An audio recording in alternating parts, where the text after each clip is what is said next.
मंच पे अचानक आ गया भोजपुरी का सुपरस्टार खेसारी लाल के लिए एक बार जोरदार तालियां।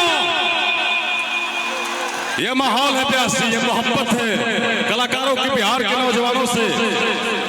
आज के डेट में बिहार की प्रतिष्ठा, बिहार का सम्मान, बिहार की भूमिका अगर कोई कलाकार तय करता है तो ग्लोबल स्टार खेसारी है, जो इस मंच पे मौजूद आप सभी के प्यार को पाने के लिए मुस्तैद है।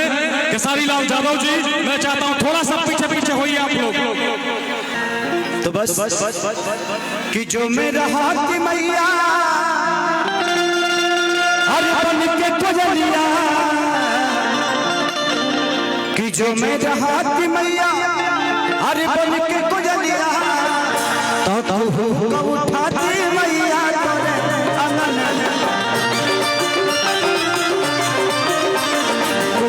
उठाती मैया तोरे अंगन में। जो मेरा हाथ मैया बन के कोजलिया, जो मेरा हाथ मैया बन के कोजलिया, उठाती मैया तोरे अंगन में।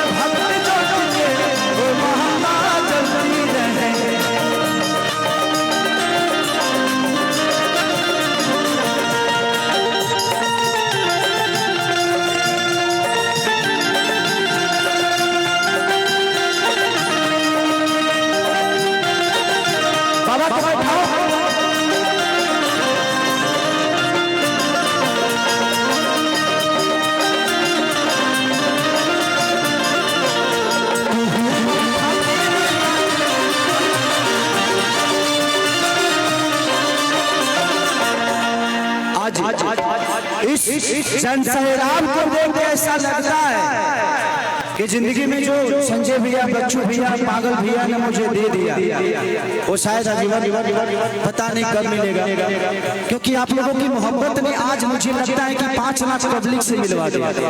जब मैं आ रहा था तो पूरा रोड जाम था, यहाँ आने के बाद कैसे कैसे आप लोग यहाँ तक, लेकिन उससे बड़ी बात आपकी व्यवस्था बड़ी प्यारी है, यहाँ के प्रशासन बड़ी प्यारे हैं, यहाँ के हमारे बाउंसर बड़े प्यारे हैं। वो अलग बात है कि लोग अपना वीडियो बना रहे हैं, अपना काम धंधा छोड़ के।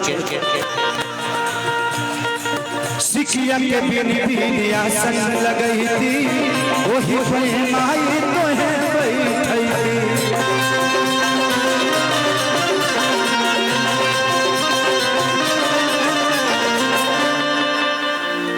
एक सेक्रेटरी तो ही हुआ का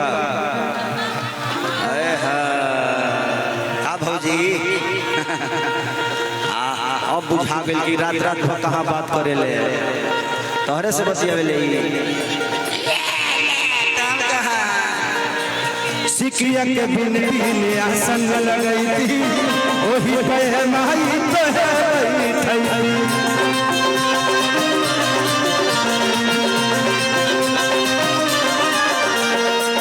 कि जो मेरा हाथ मैया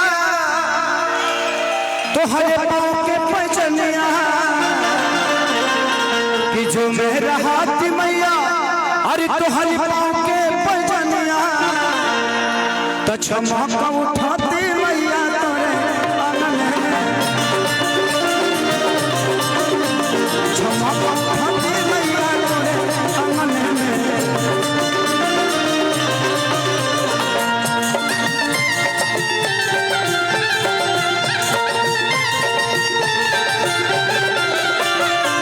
झोलिया भरते हैं खाली बने जाते,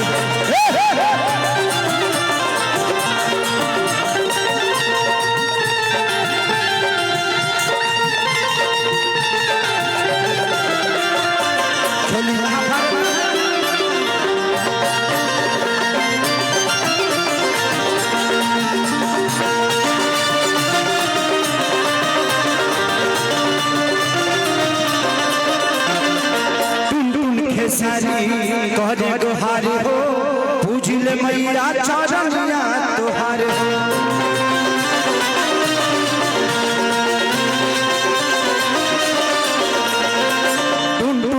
सारी करेले गुहार हो पूजिल मैया चरनिया तुहार हो।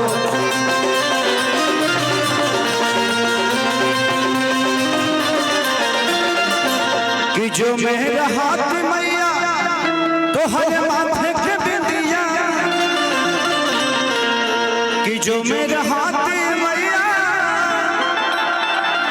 तो हर माथे के बिंदिया,